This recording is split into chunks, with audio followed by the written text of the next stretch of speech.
مستقيم صراط الذين أنعمت عليهم غير المغضوب عليهم ولا الضالين. ويوم يناديهم فيقول ماذا أجبتم المرسلين فعميت عليهم الأنباء يومئذ فهم لا يتساءلون. اتل ما أوحي إليك من الكتاب وأقم الصلاة إن الصلاة تنهى عن الفحشاء والمنكر ولذكر الله أكبر والله يعلم ما تصنعون. ولا تجادلوا أهل الكتاب إلا بالتي هي أحسن إلا الذين ظلموا منهم وقولوا آمنا بالذي أنزل إلينا وأنزل إليكم وإلهنا وإلهكم واحد ونحن له مسلمون. وكذلك أنزلنا إليك الكتاب فالذين آتيناهم الكتاب يؤمنون به ومن هؤلاء من يؤمن به وما يجحد بآياتنا إلا الكافرون. وما كنت تتلو من قبله من كتاب ولا تخطه بيمينك إذا لارتاب المبطلون. بل هو آيات بينات في صدور الذين أوتوا العلم وما يجحد بآياتنا إلا الظالمون. وقالوا لولا أنزل عليه آيات من ربه قل إنما الآيات عند الله وإنما أنا نذير مبين. أولم يكفهم أنا أنزلنا عليك الكتاب يتلى عليهم إن في ذلك لرحمة وذكرى لقوم يؤمنون. قل كفى بالله بيني وبينكم شهيدا يعلم ما في السماوات والأرض والذين آمنوا بالباطل وكفروا بالله أولئك هم الخاسرون. الله أكبر. ويستعجلونك بالعذاب ولولا أجل مسمى لجاءهم العذاب وليأتينهم بغتة وهم لا يشعرون. يستعجلونك بالعذاب وإن جهنم لمحيطة بالكافرين يوم يغشاهم العذاب من فوقهم ومن تحت أرجلهم ويقول ذوقوا ما كنتم تعملون. يا عبادي الذين آمنوا إن أرضي واسعة فإياي فاعبدون. كل نفس ذائقة الموت ثم إلينا ترجعون.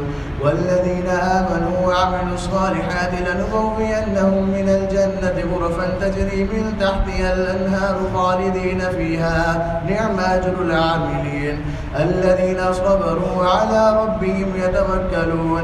وكأي من دابة لا تحمل رزقها الله يرزقها وإياكم وهو السميع العليم. ولئن سألتهم من خلق السماوات والأرض وسخر الشمس والقمر ليقولن الله فأنى يؤفكون. الله يبسط الرزق لمن يشاء من عباده ويقدر له إن الله بكل شيء عليم. ولئن سألتهم من نزل من السماء ماء فأحيا به الأرض من بعد موتها ليقولن الله قل الحمد لله بل أكثرهم لا يعقلون. الله أكبر.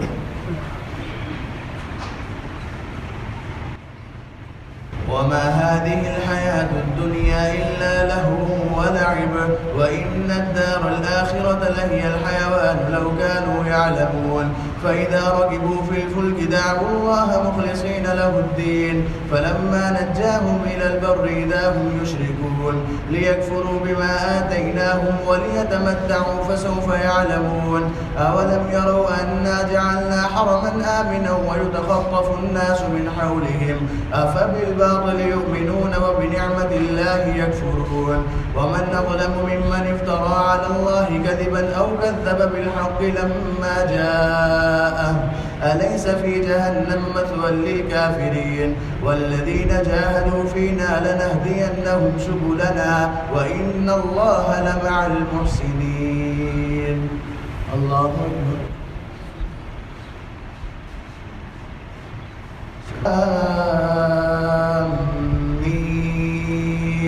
غلبت الروم في في أدنى الأرض وهم من بعد غلبهم سيغلبون في بضع سنين لله الأمر من قبل ومن بعد ويومئذ يفرح المؤمنون بنصر الله ينصر من يشاء وهو العزيز الرحيم وعد الله لا يخلف الله وعده ولكن أكثر الناس لا يعلمون ظاهرا من الحياة الدنيا وهم عن الآخرة هم غافلون أولم يتفكروا في أنفسهم ما خلق الله السماوات والأرض وما بينهما إلا بالحق وأجل مسمى وإن كثيرا من الناس بلقاء ربهم لكافرون أولم يسيروا في الأرض فينظروا كيف كان عاقبة الذين من قبلهم كانوا أشد منهم قوة وآثاروا الأرض وعمروها أكثر مما عمروها وجاءتهم رسلهم بالبينات فما كان الله ليظلمهم ولكن كانوا أنفسهم يظلمون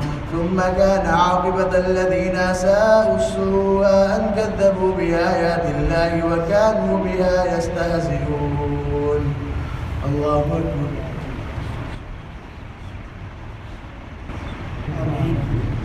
الله يبدأ الخلق ثم يعيده ثم إليه ترجعون ويوم تقوم الساعة يبلس المجرمون ولم يكن لهم من شركائهم شفعاء وكانوا بشركائهم كافرين ويوم تقوم الساعة يومئذ يتفرقون فأما الذين آمنوا وعملوا الصالحات فهم في روضة يحبرون وأما الذين كفروا وكذبوا بآياتنا ولقاء الآخرة فأولئك في العذاب محضرون فسبحان الله حين تمسون وحين تصبحون وله الحمد في السماوات والأرض وعشيا وحين تظهرون يخرج الحي من الميت ويخرج الميت من الحي ويحيي الأرض بعد موتها وكذلك تخرجون.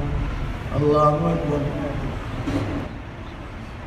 ومن آياته أن خلقكم من تراب ثم إذا أنتم بشر تنتشرون ومن آياته أن خلق لكم من أنفسكم أزواجا لتسكنوا إليها وجعل بينكم مودة ورحمة إن في ذلك لآيات لقوم يتفكرون ومن آياته خلق السماوات والأرض واختلاف ألسنتكم وألوانكم إن في ذلك لآيات للعالمين ومن آياته منامكم بالليل والنهار وابتغاؤكم من فضله إن في ذلك لآيات لقوم يسمعون ومن آياته يريكم البرق خوفا وطمعا وينزل من السماء ماء فيحيي به الأرض بعد موتها إن في ذلك لآيات لقوم يعقلون ومن آياته أن تقوم السماء والأرض بأمره ثم إذا دعاكم دعوة من الأرض إذا أنتم تخرجون وله من في السماوات والأرض كل له قانتون وهو الذي يبدأ الخلق ثم يعيده وهو أهون عليه وله المثل الأعلى في السماوات والأرض وهو العزيز الحكيم. الله أكبر. ضرب لكم مثلا من أنفسكم هل لكم مما ملكت أيمانكم من شركاء فيما رزقناكم فيما رزقناكم فأنتم فيه سواء تخافونهم كخيفتكم أنفسكم كذلك نفصل الآيات لقوم يعقلون بل اتبع الذين ظلموا أهواءهم بغير علم فمن يهدي من أضل الله وما لهم من ناصرين فأقم وجهك للدين حنيفا فطرة الله التي فطر الناس عليها لا تبديل لخلق الله ذلك الدين القيم ولكن أكثر الناس لا يعلمون منيبين إليه واتقوه وأقيموا الصلاة ولا تكونوا من المشركين من الذين فرقوا دينهم وكانوا شيعا كل حزب بما لديهم فرحون وإذا مس الناس ضر دعوا ربهم منيبين إليه ثم إذا أذاقهم منه رحمة إذا فريق منهم بربهم يشركون ليكفروا بما آتيناهم فتمتعوا فسوف تعلمون أم أنزلنا عليهم سلطانا فهو يتكلم بما كانوا به يشركون وإذا أذقنا الناس رحمة فرحوا بها وإن تصبهم سيئة بما قدمت أيديهم إذا إذا هم يقنطون أولم يروا أن الله يبسط الرزق لمن يشاء ويقدر إن في ذلك لآيات لقوم يؤمنون فآت ذا القربى حقه والمسكين وابن السبيل ذلك خير للذين يريدون وجه الله وأولئك هم المفلحون وما آتيتم من ربا ليربو في أموال الناس فلا يربو عند الله وما آتيتم من زكاة تريدون وجه الله فأولئك هم المضعفون الله الذي خلقكم ثم رزقكم ثم يميتكم ثم يحييكم هل من شركائكم من يفعل من ذلكم من شيء سبحانه وتعالى عما يشركون. الله أكبر.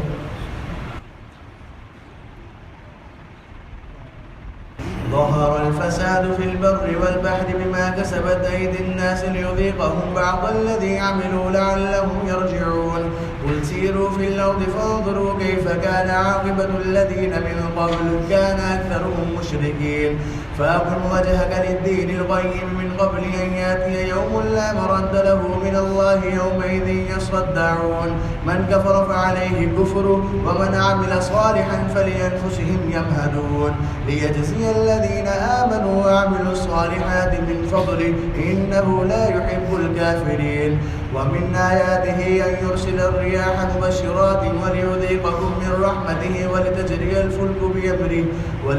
الفلك بأمره ولتبتغوا من فضله ولعلكم تشكرون ولقد أرسلنا من قبلك رسلا إلى قومهم فجاءوهم بالبينات فانتقمنا من الذين أجرموا وكان حقا علينا نصر المؤمنين الله الذي يرسل الرياح فتثير سحابا فيبسطه في السماء كيف يشاء ويجعله كسفا فترى الودق يخرج من خلاله فإذا أصاب به من يشاء من عباده إذا هم يستبشرون وإن كانوا من قبل أن ينزل عليهم من قبله لمبلسين فانظر إلى آثار رحمة الله كيف يحيي الأرض بعد موتها إن ذلك لمحيي الموتى وهو على كل شيء قدير ولئن أرسلنا ريحا فرأوه مصفرا لظلوا من بعده يكفرون فإنك لا تسمع الموتى ولا تسمع الصم الدعاء إذا ولوا مدبرين وما أنت بهاد العمي عن ضلالتهم إن تسمع إلا من يؤمن بآياتنا فهم مسلمون. الله أكبر.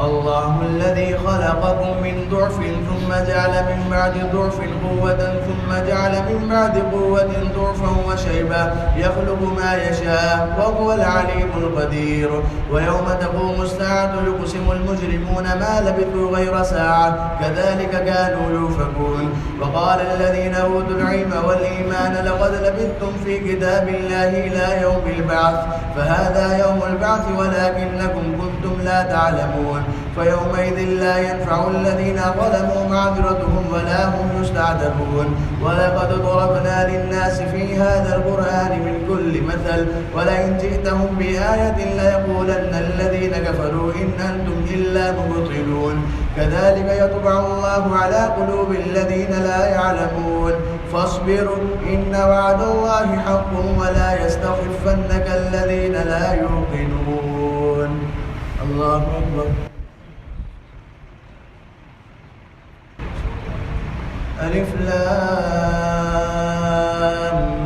ميم تلك آيات الكتاب الحكيم هدى ورحمة للمحسنين الذين يقيمون الصلاة ويؤتون الزكاة وهم بالآخرة هم يوقنون أولئك على هدى من ربهم وأولئك هم المفلحون ومن الناس من يشتري لهو الحديث ليضل عن سبيل الله بغير علم ويتخذها هزوا أولئك لهم عذاب مهين وإذا تتلى عليه آياتنا ولى مستكبرا كأن لم يسمعها كأن في في أذنيه وقرا فبشره بعذاب أليم. إن الذين آمنوا وعملوا الصالحات لهم جنات النعيم خالدين فيها وعد الله حقا وهو العزيز الحكيم. خلق السماوات بغير عمد ترونها وألقى في الأرض رواسي أن تميد بكم وبث فيها من كل دابة وأنزلنا من السماء ماء فأنبتنا فيها من كل زوج كريم. هذا خلق الله فأروني ماذا خلق الذين من دونه بل الظالمون في ضلال مبين. الله أكبر. ولقد آتينا لقمان الحكمة أن اشكر لله ومن يشكر فإنما يشكر لنفسه ومن كفر فإن الله غني حميد. وإذ قال لقمان لابنه وهو يعظه يا بني لا تشرك بالله إن الشرك لظلم عظيم. ووصينا الإنسان بوالديه حملته أمه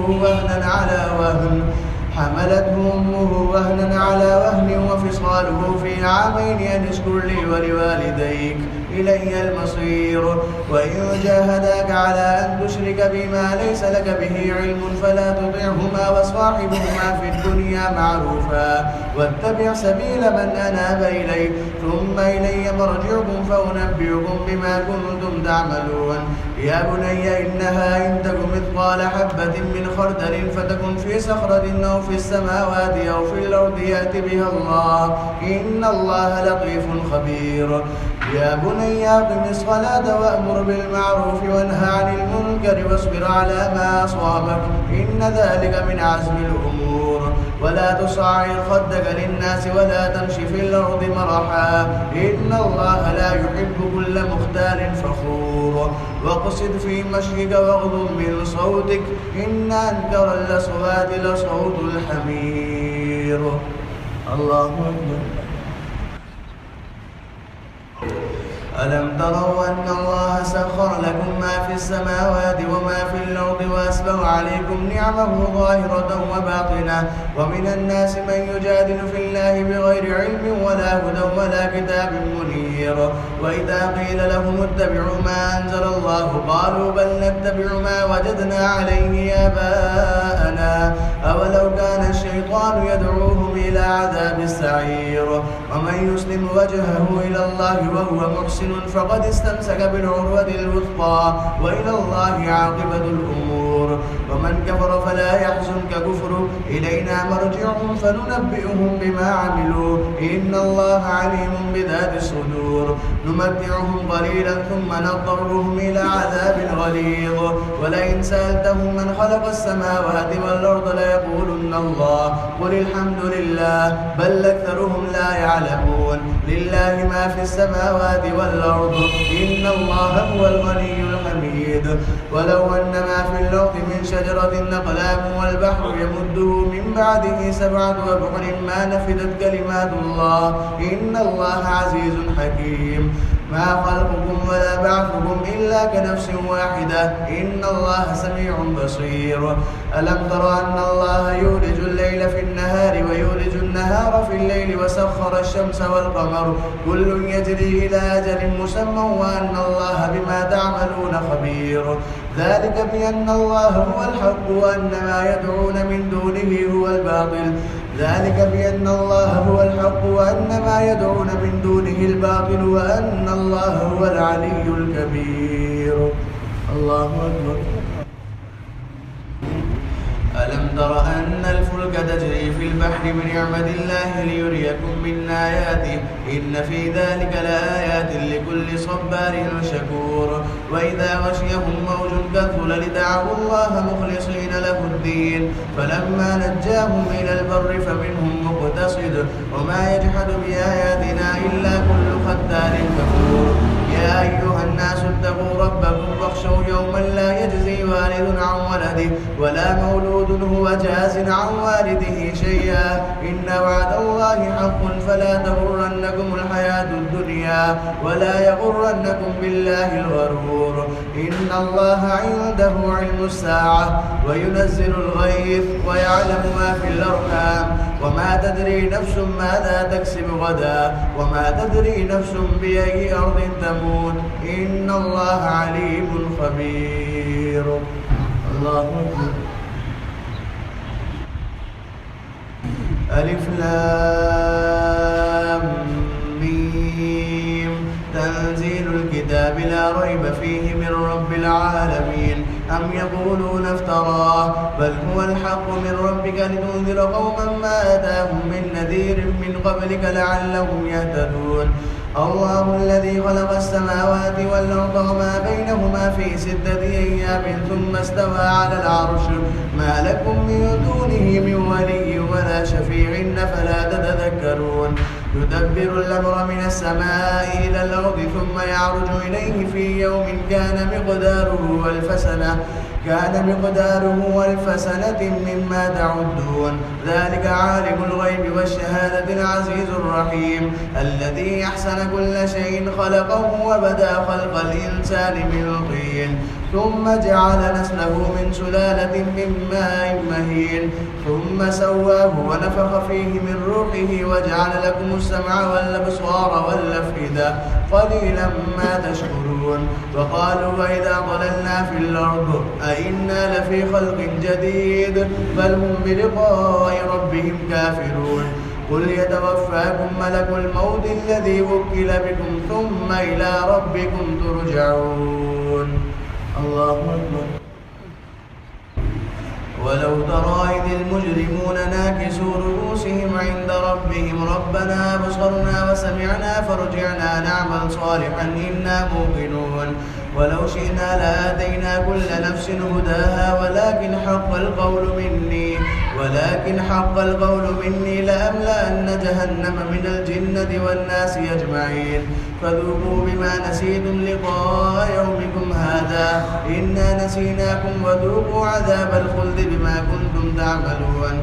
إنما يؤمن بآياتنا الذين إذا ذكروا بها خروا سجدا وسبحوا بحمد ربهم وهم لا يستكبرون. الله أكبر.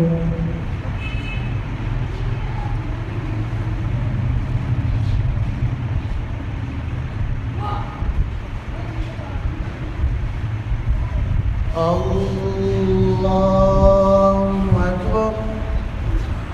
تتجافى جنوبهم عن المضاجع يدعون ربهم خوفا وطمعا ومما رزقناهم ينفقون. فلا تعلم نفس ما أخفي لهم من قرة أعين جزاء بما كانوا يعملون. أفمن كان مؤمنا كمن كان فاسقا لا يستوون. أما الذين آمنوا وعملوا الصالحات فلهم جنات المأوى نزلا بما كانوا يعملون. وأما الذين فسقوا فمأواهم النار كلما أرادوا أن يخرجوا منها أعيدوا فيها وقيل لهم ذوقوا عذاب النار الذي كنتم به تكذبون. ولنذيقنهم من العذاب الأدنى دون العذاب الأكبر لعلهم يرجعون.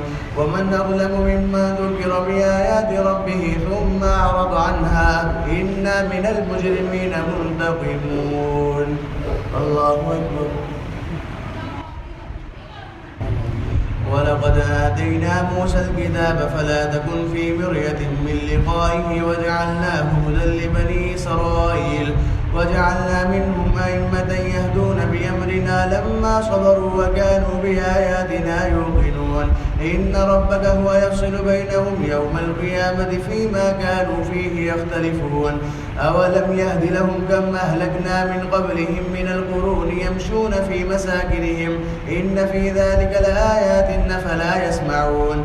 أولم يروا أنا نسوق الماء إلى الأرض الجرز فنخرج به زرعا تأكل منه ونعمهم وأنفسهم أفلا يبصرون ويقولون متى هذا الفتح إن كنتم صادقين قل يوم الفتح لا ينفع الذين كفروا إيمانهم ولا هم ينظرون فأعرض عنهم وانتظر إنهم منتظرون. الله أكبر. يا أيها النبي اتق الله ولا تطع الكافرين والمنافقين إن الله كان عليما حكيما واتبع ما يوحى إليك من ربك إن الله كان بما تعملون خبيرا وتوكل على الله وكفى بالله وكيلا. ما جعل الله لرجل من قلبين في جوفه وما جعل أزواجكم اللائي تظاهرون منهن أمهاتكم وما جعل أدعياءكم أبناءكم ذلكم قولكم بأفواهكم والله يقول الحق وهو يهدي السبيل ادعوهم لآبائهم هو أقسط عند الله فإن لم تعلموا آباءهم فإخوانكم في الدين ومواليكم وليس عليكم جناح فيما أخطأتم به ولكن ما تعمدت قلوبكم وكان الله غفورا رحيما. النبي أولى بالمؤمنين من أنفسهم وأزواجه أمهاتهم وأولو الأرحام بعضهم أولى ببعض في كتاب الله من المؤمنين والمهاجرين إلا أن تفعلوا إلى أوليائكم معروفا كان ذلك في الكتاب مسطورا. وإذ أخذنا من النبيين ميثاقهم ومنك ومن نوح وإبراهيم وموسى وعيسى بن مريم وأخذنا منهم ميثاقا غليظا ليسأل الصادقين عن صدقهم وأعد للكافرين عذابا أليما. الله أكبر. يا أيها الذين آمنوا اذكروا نعمة الله عليكم إذ جاءتكم جنود فأرسلنا عليهم ريحا وجنودا لم تروها وكان الله بما تعملون بصيرا. إذ جاءوكم من فوقكم ومن أسفل منكم وإذ زاغت الأبصار وبلغت القلوب الحناجر وتظنون بالله الظنونا هنالك ابتلي المؤمنون وزلزلوا زلزالا شديدا. وإذ يقول المنافقون والذين في قلوبهم مرض ما وعدنا الله ورسوله إلا غرورا.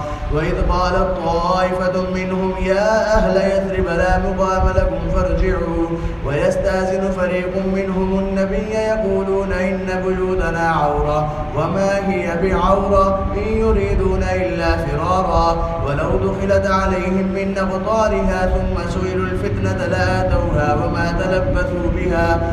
تلبثوا بها إلا يسيرا. ولقد كانوا عاهدوا الله من قبل لا يولون الأدبار وكان عهد الله مفعولا وكان عهد الله مسؤولا.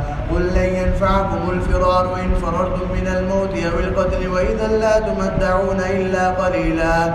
قل من ذا الذي يعصمكم من الله إن أراد بكم سوءا أو أراد بكم رحمة ولا يجدون لهم من دون الله وليا ولا نصيرا. قد يعلم الله المعوقين منهم والقائلين لإخوانهم هلم إلينا ولا يأتون البأس إلا قليلا. الله أكبر. أشحة عليكم فإذا جاء الخوف رأيتهم ينظرون إليك تدور أعينهم كالذي يغشى عليه من الموت فإذا ذهب الخوف سلقوكم بألسنة حداد أشحة على الخير أولئك لم يؤمنوا فأحبط الله أعمالهم وكان ذلك على الله يسيرا. يحسبون الأحزاب لم يذهبوا وإن يأتي الأحزاب يودوا لو أنهم بادون في الأعراب يسألون عن أنبائكم ولو كانوا فيكم ما قاتلوا إلا قليلا. لقد كان لكم في رسول الله أسوة حسنة لمن كان يرجو الله واليوم الآخر وذكر الله كثيرا. ولما رأى المؤمنون الأحزاب قالوا هذا ما وعدنا الله ورسوله وصدق الله ورسوله وما زادهم إلا إيمانا وتسليما. من المؤمنين رجال صدقوا ما عاهدوا الله عليه فمنهم من قضى نحبه ومنهم من ينتظر وما بدلوا تبديلا. ليجزي الله الصادقين بصدقهم ويعذب المنافقين إن شاء أو يتوب عليهم إن الله كان غفورا رحيما. الله أكبر.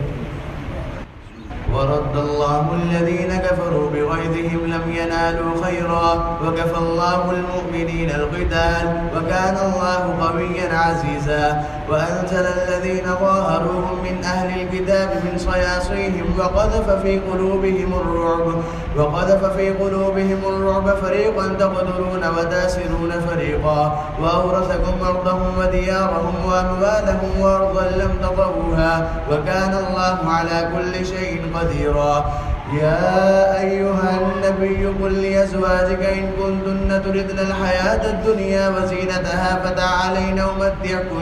فتعالين أمتعكن وأسرحكن سراحا جميلا. وإن كنتن تردن الله ورسوله والدار الآخرة فإن الله أعد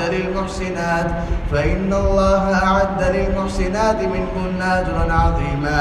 يا نساء النبي من يأت منكن بفاحشة مبينة يضاعف لها العذاب ضعفين وكان ذلك على الله يسيرا. الله